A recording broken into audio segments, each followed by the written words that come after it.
साक्षी का परिवार middle class है। परिवार में माँ पिता हैं। साक्षी के जीवन में तब जिम्मेदारियां बढ़ जाती हैं जब एक दिन अचानक उसके पिताजी को पैरालिसिस आ जाता है।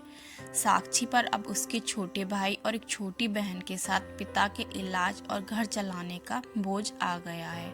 साक्षी ग्रेजुएट है। वो अब नौकरी करके सारे घर की जिम्मेदारी अच्छे से संभाल रही है।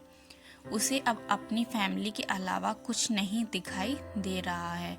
पिता और माँ को साक्षी पर गर्व है।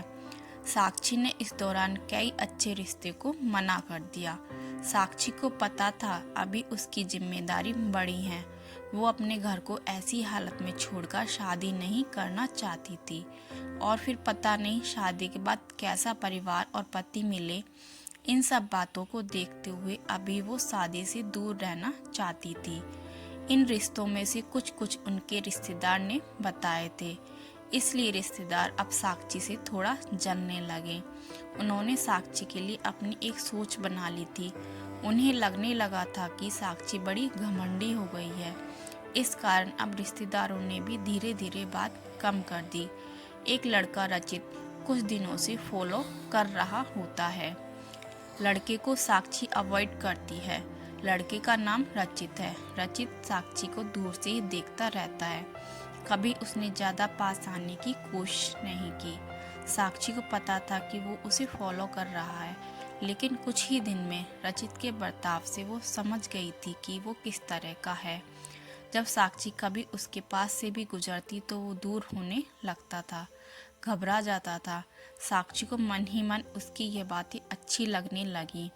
उसके दिल के किसी कोने में प्यार ने दस्तक देना शुरू कर दिया था। लेकिन एक दिन अचानक रचित का रिश्ता लेकर उसकी माँ उनके घर आ जाती है। साक्षी को पता नहीं था कि ऐसा कुछ होने वाला है। रचित की उसकी तस्वीरें लेकर उनके घर आई थी। रचित अच्छी पैसे वाली फैमिली से था, इकलौता लड़का था। साक्षी के घर वाले इस रिश्ते से काफ़ी खुश थे। रचित की मम्मी ने यह बताया था कि उनका लड़का साक्षी को बहुत पसंद करता है। साक्षी को इस बात का पता चला तो उसे समझ नहीं आया कि वो कैसे रिएक्ट करे।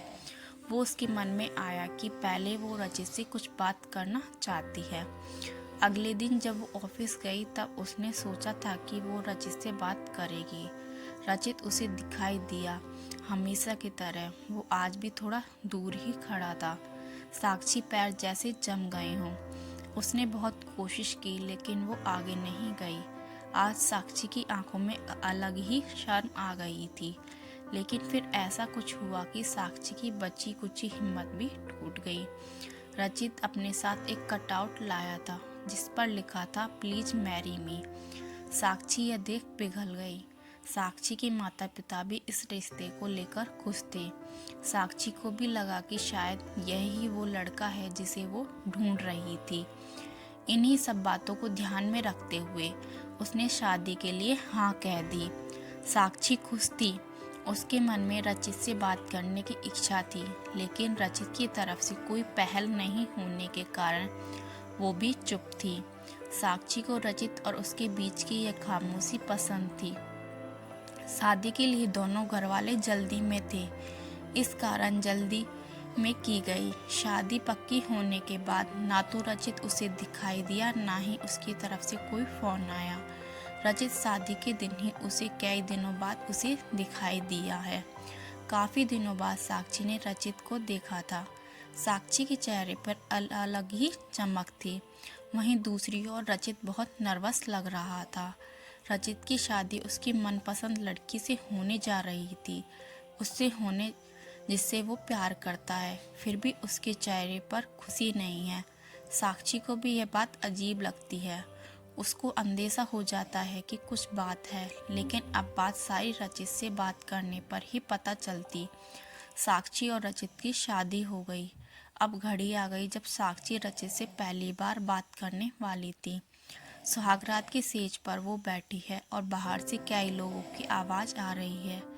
तभी वो बैठी बैठी सोचती है कि वो उन्हें आवाज़ से कैसे पहचानेगी, क्योंकि अभी तक उसने उनकी आवाज़ सुनी ही नहीं।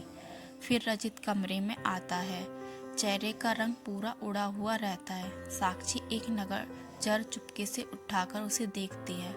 वो भी बिस्तर पर एक कोने पर बैठ जाते हैं। क्या ही देर हो जाती है। साक्षी को अजीब लगता है क्योंकि रचित ना कुछ बोलता है और ना ही उसके पास आता है। साक्षी को लगता है कि उसे उनके बीच की इस खामोशी को तोड़ना होगा। फिर साक्षी ही पहल करती है और कहती है, सुनिए, आप इतने नर्वस मत होइए, मुझे आप पसंद हैं। रचित उसकी ओर मुड़ता है।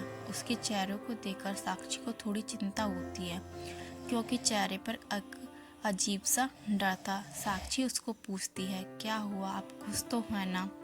रचित केवल गर्दन हिलाता है। साक्षी बोलती है, मुझे आपसे बहुत बातें करनी थी लेकिन आपने पहल ही नहीं की।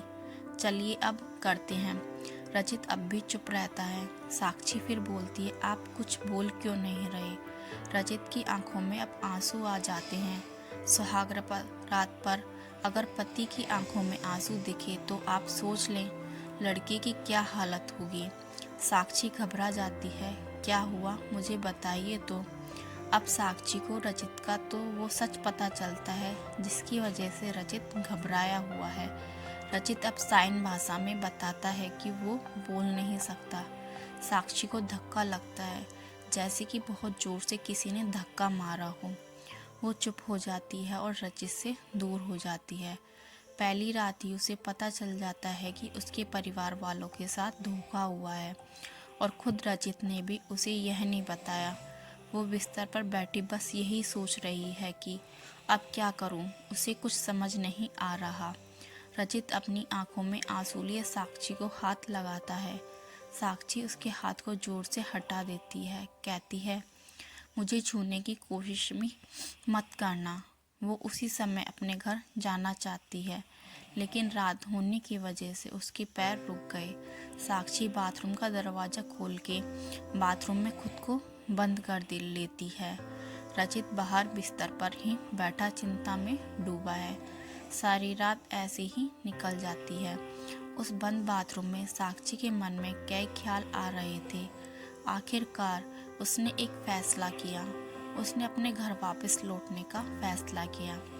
उसके परिवार को भी इस बात का पता नहीं होता है। परिवार वाले भी यह सुनकर शौक रह जाते हैं और अपने आप को कोसते हैं कि उन्होंने जल्दी कर दी, पहले पता लगवाना था।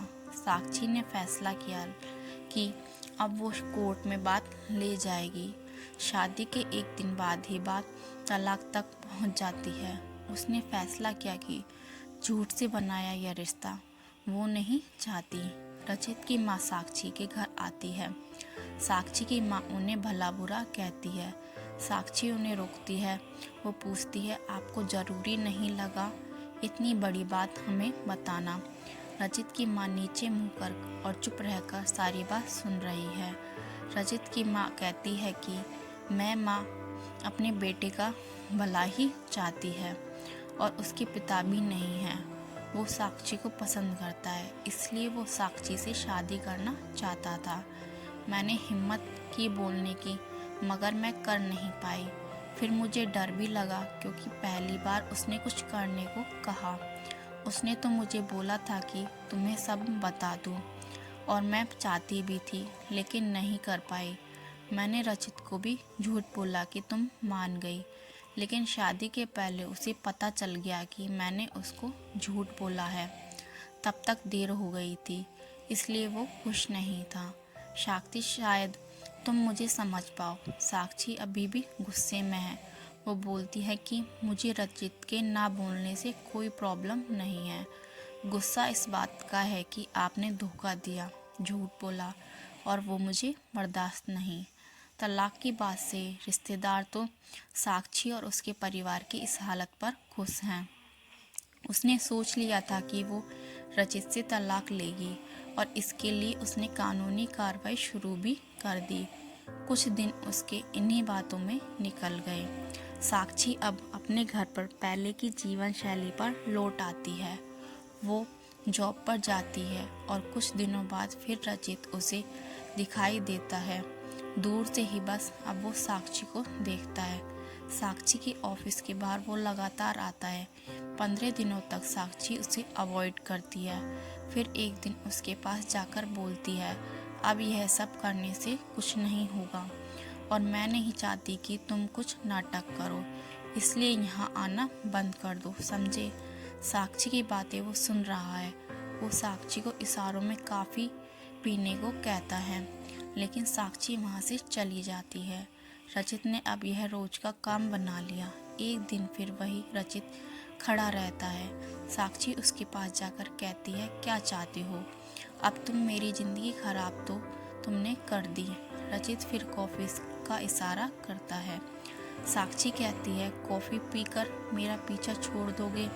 रचित गर्दन हाँ में हिलाता है। पास के ही एक रेस्टोरेंट में टेबल पर दोनों आमने सामने बैठे हैं। रचित अपने फ़ोन में कुछ मैसेज टाइप करता है। साक्षी उसको देख भी नहीं रही है। साक्षी के फ़ोन में मैसेज आता है। रचित का लिखा होता है, sorry but I really love you so much. कोई बोलने वाला तुम्हें मुझसे ज़्यादा प्यार नहीं कर सकता, और बात तो झूठी भी कोई कह सकता है, लेकिन आंखें हमेशा सच बोलती हैं। एक बार मेरी आंखों में देख लो, फिर तुम्हें जो सही लगे वो करना। साक्षी का सारा गुस्सा मैसेज पढ़ते ही चला गया। वो धीरे से अपनी आंखें उठाकर रचित की आंखों में देखती है और उसकी आंखों से आंसू निकल आते हैं। वो अपने आंसू को रोक नहीं पाती। फिर वो उसी संकट में पड़ जाती है जहाँ उसके सामने कई सवाल रहते हैं। रचित टेबल पर रखे साक्षी के हाथ पर अपना हाथ रखता है। साक्षी बोलती है, अपनी इमोशनल लाइन और भोली शक्ल से तुम्हारी गलती नहीं छिप जाएगी। अब दोनों के बीच में एक अजीब सी चुप्पी बन गई। रचित को लगता है कि साक्षी ने उसे अभी भी शायद माफ़ नहीं किया। वो अपना हाथ साक्षी के हाथ से हटाकर जाने की कोशिश करता है, लेकिन इस बार साक्षी उसका हाथ पकड़ लेती है। बोलती है, पहले ऐसी बात नहीं लिख सकते थे, मुझे आज तक कभी किसी ने ऐसे नहीं समझाया।